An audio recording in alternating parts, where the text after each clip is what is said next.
میرے بھائی کیا کہتے ہیں کہ یونس نے صحیح کہا، یعنی تصدیق کرتے ہوئے نظر آتے ہیں، اور یہی عصمت کی پہچان ہے کہ عصمت میں اختلاف نہیں ہوتا بلکہ اتحاد ہوتا ہے۔ کیا ہوتا ہے؟ اتحاد ہوتا ہے ایک دوسرے کی، جو اللہ کی طرف سے آئے گا ان میں کوئی اختلاف نہیں ہوگا۔ اور اسی وجہ سے ارشاد فرمایا افلا یتدبرون القرآن، کہ آیا قرآن میں غور و فکر نہیں کرتے؟ اگر یہ اللہ کے علاوہ اور کسی کی طرف سے ہوتا تو اس میں اختلاف ہوتا، کیونکہ یہ اللہ کی طرف سے ہے تو لہذا اس میں اختلاف نہیں ہے، کیونکہ علم کا جو سرچشمہ ہے وہ ایک ہی ذات ہے، وہ ایک ہی ذات ہے۔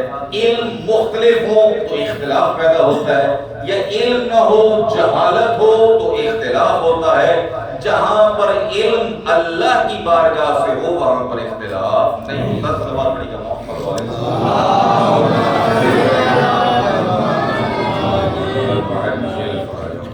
البتہ علم میں اختلاف نہیں، لیکن وقت کے تقاضوں کے تحت انبیاء اور امام جو تھے وہ وقت کے مطابق دین کی حفاظت کے لیے مختلف اقدام کرتے رہے۔ یہ علیحدہ بحث ہے، ٹھیک ہے۔ ایک طریقہ کار بھی ہے کہ نبی تصدیق کرتا ہے، دوسرا یہ ہے کہ اللہ تعالیٰ نبی یا امام کو معجزہ عطا کرتا ہے۔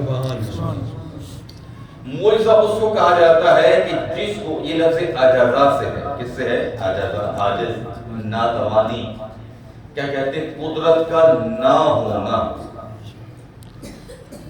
امامے کی مشکل تو نہیں پیش آ رہی؟ اچھا، میں نے کہا شاید میرے امامے کی طرف دیکھ رہا ہوں۔ اچھا، تو ناتوانی، قدرت نہ ہونا، طاقت نہ ہونا، معجزہ اس کو کہا جائے گا کہ تمام کائنات اس کو انجام دینے سے عاجز ہو۔ اللہ اکبر، بے شک، ساری کائنات اس کو، لیکن اس نبی کے ہاتھ کے اوپر ہونا اس چیز کو بتلاتا ہے یہ اللہ کا نمائندہ ہے۔ یہ کس کا نمائندہ ہے؟ اللہ کا۔ ورنہ تو ہر کا دعویٰ کر دے گا کہ میں نبی ہوں، ٹھیک ہے، یا امام ہوں، نہ، ایسے نہیں ہے، بلکہ یہ معجزہ۔ اچھا، باقی جو نبیوں کے معجزے ان کا تعلق معجزے تھے، لیکن ایک لحاظ سے ان کا تعلق مادے کے ساتھ تھا۔ کس کے ساتھ تھا؟ مادے کے ساتھ تھا۔ لیکن پیغمبر دو عالم صلی اللہ علیہ وآلہ وسلم کو جو معجزہ عطا ہوا وہ ایسا معجزہ تھا جو قیامت تک باقی رہنے والا۔ جو انبیاء کے معجزے کیا کہتے ہیں؟ مادے سے تعلق رکھتے ہیں۔ جو پیغمبر، کئی معجزے ہیں پیغمبر کے، یہ ذہن میں رکھیے گا، لیکن قرآن ایک ایسا معجزہ ہے کہ جو کئی جہات سے معجزہ ہے، علم کے لحاظ سے بھی معجزہ ہے، فصاحت کے لحاظ سے بھی معجزہ ہے، اور خود اپنے اندر اس کے اتنے راز موجود ہیں اس لحاظ سے بھی معجزہ ہے۔ جیسے عرض کیا تھا کہ قرآن کریم کی امتیازات میں، اچھا پھر دوسرے انبیاء کے معجزے اب ہمارے سامنے موجود کتابوں میں ہیں، قرآن میں ہے، انبیاء نے تصدیق کی۔ یہ وہ معجزہ ہے جو آپ کے ہاتھ میں ہے، سبحان اللہ، جو آپ اور ہمارے ہاتھ میں موجود ہے، ٹھیک ہے۔ جو بھی کیا کہتے ہیں صلی اللہ علیہ وآلہ وسلم کی رسالت میں شک کرے تو یہ قرآن چیلنج کرتا ہوا نظر آتا ہے۔ اگر پیغمبر کی نبوت میں شک ہے تو پھر اس کی مثل تو لے کر آؤ نا۔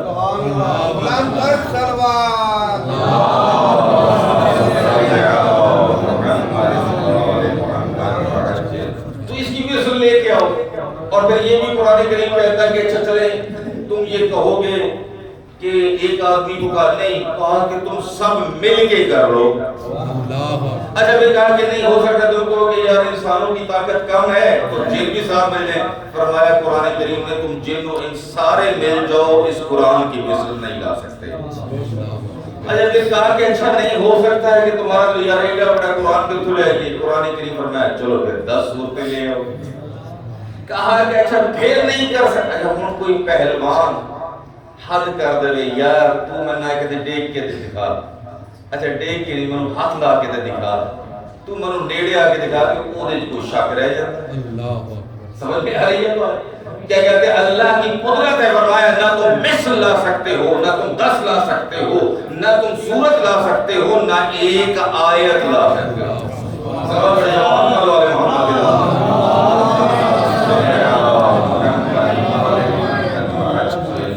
عرض کیا تھا قرآن کریم کی آیتوں کے الفاظ تھوڑے ہیں، معنی زیادہ بہت. اللہ کے علاوہ جتنی قدرتیں ہیں، اللہ کے علاوہ جتنی قدرت ہے، فرمایا ان کی مثال مکڑی جو ہے، مکڑی اس کے گھر کی ہے. مکڑی اس کے گھر کی ہے. کمثل عنکبوت. اور پھر آگے فرمایا ان اوہن البیوت لبیت العنکبوت. اور سب سے کمزور گھر جو ہے وہ مکڑی کا ہے. اور اس کا جالا کتنا مضبوط ہوتا ہے، پھونک مارو. فرمایا کائنات کی جتنی قدرتیں جن کے پیچھے تم لگے ہوئے ہو وہ اللہ کی قدرت کے مقابلے میں ایسے ہی ہیں. ان چھوٹے جتنی قدرتیں تم سمجھو، امریکہ، روس، برطانیہ، توجہ ہے کہ جن کو تم قدرت سمجھتے ہو، ایٹم بم کو تم بہت زیادہ فلاں کو طاقت بڑی سمجھتے ہو، فلاں کو طاقت سمجھتے ہو، یہ سب میری دی ہوئی طاقتیں ہیں. تو میری طاقت کا اندازہ.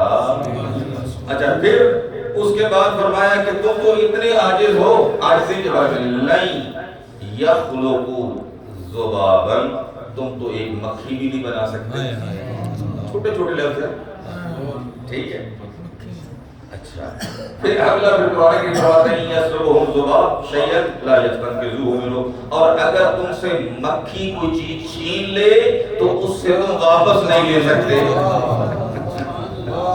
ٹھیک ہے، یہ خدا کی قدرت ہے.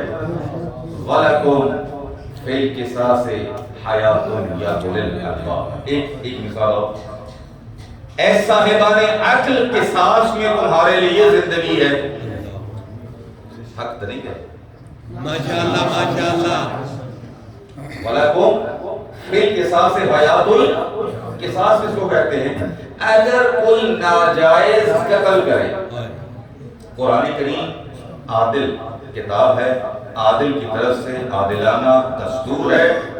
اور جو شخص بغیر کسی وجہ کے جو اسلام نے جائز قرار نہیں دیا، اللہ کی نگاہ میں، اس کے دین کی نگاہ میں خون کا بہت بڑا احترام ہے. خون کا، مال کا بھی اور خون کا بھی. فرمایا جو ایک نفس کو بغیر کسی وجہ کے، بغیر کسی کیا کہتے ہیں کہ عذر کے، اور بغیر کیا کہتے ہیں اس کے پاس کوئی وہ چیز نہیں کہ جس کے ذریعے قتل کرنا جائے، اگر قتل کرتا ہے تو ایسے ہی ہے قتل الناس جمیعا، پوری انسانیت کو اس نے کیا کیا؟ قتل کیا. اب اسلام نے اس کے مقابلے میں درست دستور رکھا ہے، النفس بالنفس، جان کے مقابلے میں. توجہ ہے، اس کو کہتے ہیں قصاص. کیا کہتے ہیں؟ قصاص. جان کے مقابلے میں جان. قتل کیا ہے تو قتل ہو. اچھا قرآن فرماتا ہے، اچھا بندے کہتے ہیں کہ آج کل جی میں آئندہ بھی یار کئی مرتبہ مجرم کو پھانسی دینی ہو تو پریشانی ہونا شروع ہو جاتی. بھائی وہ مجرم ہے. قرآن کریم فرماتا ہے کہ اللہ کی حدیں جو ہیں، قصاص جو ہے، اس میں تمہاری زندگی. تمہاری کیا ہے؟ زندگی. مولا کے لیے زندگی. آپ کے معصوم نے اس کی وضاحت فرمائی. جو وارثان قرآن وہ بہتر جانتے ہیں اس کا مطلب کیا ہے. سبحان اللہ. سمجھ گئی بات؟ مولا فرماتے ہیں کہ جب قرآن کی آیت کو، دستور کو مجرم سنے گا تو وہ قتل نہیں کرے گا. توجہ نہیں کی آپ نے؟ وہ قتل نہیں کرے گا. بھئی بتا بھی اگر میں کیتا تھے سائی پھٹے تو وہ اس کی جان بھی بچ گئی. اچھا پھر مولا فرماتے ہیں کہ جب وہ قتل سے رکے گا تو دوسروں کا، جس کا قتل کرنا چاہتا تھا وہ بھی کیا ہو جائے گا؟ بچ جائے گا. اچھا پھر جب ایک آدمی کو کیا کہتے ہیں قصاص کر دیا، پھانسی دے دی گئی تو کتنے لوگ پیچھے ہٹ جائیں گے، جرم سے کیا ہو جائیں گے. فرمایا اس میں تمہاری زندگی، اس میں تمہاری کیا ہے؟ زندگی ہے. ایک نقطہ اور جامعیت کا، قرآن کریم کی آیات میں مٹھاس بہت، سبحان شعر نہیں ہے، نثر بھی نہیں ہے۔ بھئی دیکھیں ذاکرین یا شعراء جب پڑھتے ہیں تو بڑا لطف آتا ہے، نہ اس کو شعر کہہ سکتے ہیں نہ نثر ہے، لیکن مٹھاس ایسی ہے جو سنتا ہے وہ سنتا ہی رہ جاتا ہے، جو سنتا ہے وہ۔ میں نے پچھلے سال بھی اس سے موقع ملا تھا جب واقعہ کیا تھا کہ حضرت کے قرآن، رسول اللہ صلی اللہ علیہ وآلہ وسلم کا قرآن سن کے لوگ ان کے دشمن کھڑے ہو جاتے تھے، ٹھیک ہے، سننے کے لیے کیا ہو جاتے تھے۔ اب جو آپ کے آئمہ کے ساتھ بھی ایسے کہ آئمہ اس لحن میں قرآن پڑھتے تھے، لوگ کھڑے ہو کے سنتے تھے، لوگ کھڑے ہو کے سنتے تھے۔ یہ کلام کی مٹھاس ہے۔ اچھا، اور ایک بار تو انہوں نے یہ کہا کہ یار اسی طرح بڑے دشمن تو ہم نے تو اس کی بات سننی نہیں، ٹھیک ہے، تو آئندہ سے ہم نے یہ کام رات کو آ کے رسول کے گھر کے پاس سننا۔ جب اگلی رات پھر وہاں سے گزرنے لگے تو پھر حضرت کی جو زبان مبارک سے قرآن کریم جاری ہو رہا تھا، پھر کھڑے ہو گئے، اندھیرا تھا، آپس میں ٹکرائے گئے، تو کون ہے؟ سلام پڑھے جو محمد والے محمد کے ساتھ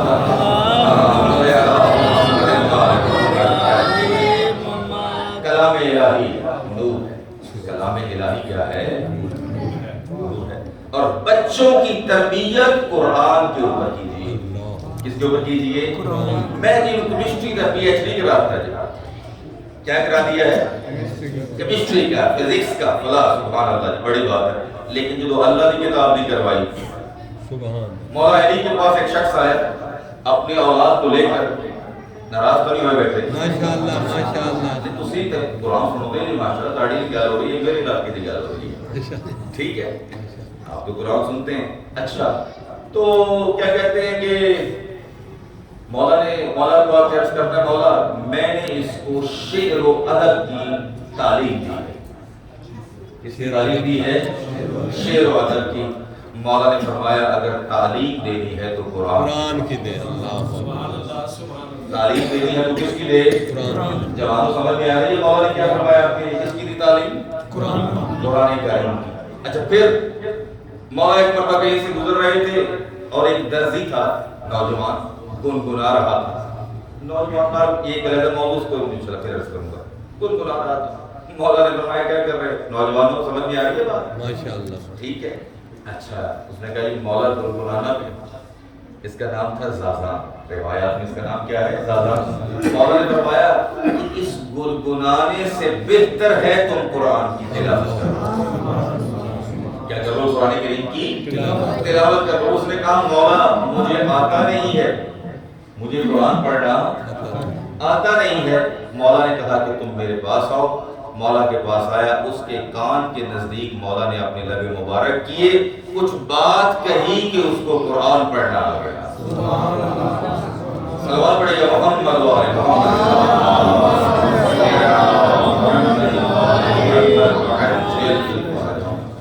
ایک حضرت فاطمہ معصومہ سلام اللہ علیہا کی بارگاہ کے سامنے قبرستان ہے، وہاں پر لکھا ہوا ہے آرام گاہ کاظم کربلائی۔ جو گئے ہیں وہاں لے کے جائے، البتہ 2-4 منٹ گل لے جڑے میں قضا کرتا ہے، پریشانی نہ رہی، کل تھوڑا سا جلدی ہو گیا، ٹھیک ہے۔ ماشاءاللہ ماشاءاللہ۔ اچھا، کاظم کربلائی کا سامنے کیا ہے مزارہ ہے؟ یہ انقلاب سے پہلے اب تو بہت زیادہ قرآن بھی اور بہت ساری چیزیں آ گئی ہیں، یعنی اچھی چیزیں، تلاوتیں بھی ہوتی ہیں اور بہت زیادہ ہوتی ہیں، اتنے حفاظ ہیں، لیکن انقلاب سے پہلے ایسا نہیں تھا۔ یہ سیدھا سادہ بندہ دیہاتی ہے، ٹھیک ہے، کسان تھا، سیدھا سادہ، جس کو کوئی چیز پڑھنی نہیں آتی تھی، ٹھیک ہے۔ اچھا، اور ایران میں سادات عظام بالخصوص جو صالح اور پاکیزہ اور متقی سادات ہیں، ان کی قبر کو اپنے دیہات، گاؤں، شہر میں کیا کہتے ہیں دفن ہونا، اس کو وہ مومن جو ایران کے ہیں وہ افتخار سمجھتے ہیں کہ کسی مومن کے کہتے سید ہو، متقی ہو، پرہیزگار ہو، کہتے بھی یہ ساڑھے شہر دے وچ اس سید دی قبر ہے ساڑھے ایسے قابل۔ اچھا، اس کی زرعی بناتے ہیں، وہاں پر عبادت بھی کرتے ہیں، وہ ایسا سید ہو، ٹھیک ہے۔ سیدہ کا کام ہی یہ ہے کہ اپنے جادی تعلیمات میں روشن کرنا. اللہ توجہ ہے میرے دوستان. اچھا بہرحال وہاں پر یہ آیا لیکن اس کی ایک اچھی عادت یہ تھی کہ اس کا لقمہ حلال تھا. اللہ کیا تھا؟ لقمہ حلال تھا. اچھا یہ کیا کہتے ہیں وہاں پر آیا نماز پڑھ رہا تھا. نماز پڑھتے پڑھتے گرمیاں کے دن سے یا جڑے دن سے تھک کے ہلکی جی اس کو غنودگی آ گئی. خواب میں کیا دیکھتا ہے کہ وہ سید زادہ جو قبر کا ہے وہ کہتا ہے کاظم کربلائی قرآن پڑھو. کیا پڑھو؟ قرآن پڑھو. کہتے ہیں سید زادہ کا ہم تو پتہ میں قرآن کوئی نہیں آتا مجھے قرآن. پھر سید نے کہا کہ کاظم کربلائی قرآن پڑھو. اس نے کہا سید تمہیں پتہ ہے مجھے قرآن نہیں آتا. کہا میرے پاس آؤ. اس کو سینے سے لگایا. جب کاظم کربلائی اٹھا تو اس کو قرآن پڑھنا آتا تھا. اور یہ واقعہ ایتھینٹک ہے. یہ صرف کیا کہتے وہ نہیں ہے. یہ شہرت چلتی چلتی آیت اللہ نجفی مرشی تک پہنچی. کس تک پہنچی؟ آیت اللہ نجفی مرشی رحمت اللہ علیہ جن کی قبر بھی حضرت فاطمہ سلام علیہ کی قبر کے اس طرف ہے. کیا کہتے ہیں بڑی ہستیاں البتہ ان کا واقعہ بعد کبھی بیان کروں گا. کیا کہتے ہیں انہوں نے کہا کہ ایسا ہی نہ ہو کہ کوئی دکانداری ہو کیونکہ دکانداریاں بھی توجہ ہے میرے دوستان حقیقت نہیں ہوتی. کیا ہوتی ہیں؟ دکانداریاں ہوتی ہیں صرف اپنا مال پیسہ کمانے کے لیے. اس کو میرے پاس لے کے آؤ. اور دنیا کی دوسری بڑی لائبریری ہے جو آیت اللہ نجفی مرشی نے قوم میں بنائی. یہ بھی ذہن میں رہے. دنیا کی علم دوست میرے دوستان توجہ کریں گے. یہ شیعہ کا اختیار ہے. اچھا وہاں پر جب آئے تو آیت اللہ نجفی مرشی نے کہا کہ تم واقعی نہ پڑھتے ہو؟ جی میں کہا کہ مجھے کچھ نہیں پڑھنی آتی تھی. انہوں نے ایک کتاب اٹھائی کہا یہ قرآن ہے لو پڑھو. اس نے کھولا کہا کہ یہ قرآن نہیں. اللہ ٹھیک ہے سمجھ میں آ رہی ہے بات. وہ کتاب تھی عربی کی. کہا کہ یہ سطر قرآن نہیں یہ سطر قرآن نہیں یہ سطر قرآن ہے. کہا کہ تم کو کیسے پتا چلا؟ کہا کہ جو کتاب کے الفاظ ہیں وہ مجھے کالے نظر آتے ہیں جو قرآن کے الفاظ ہیں وہ مجھے نور نظر آتے ہیں. وہ مجھے کیا نظر آتے ہیں؟ بلند صلوات.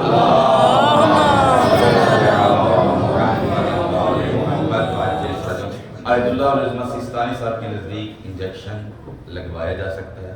آیت اللہ رہبر معظم کے نزدیک وہ انجیکشن کے جو غذا کا ہو یا قوت کا ہو وہ نہیں لگایا جا سکتا. اسی طرح بوتل کے بارے میں بھی ہے انشاءاللہ باقی کل عرض کروں گا. اللہم کل ولی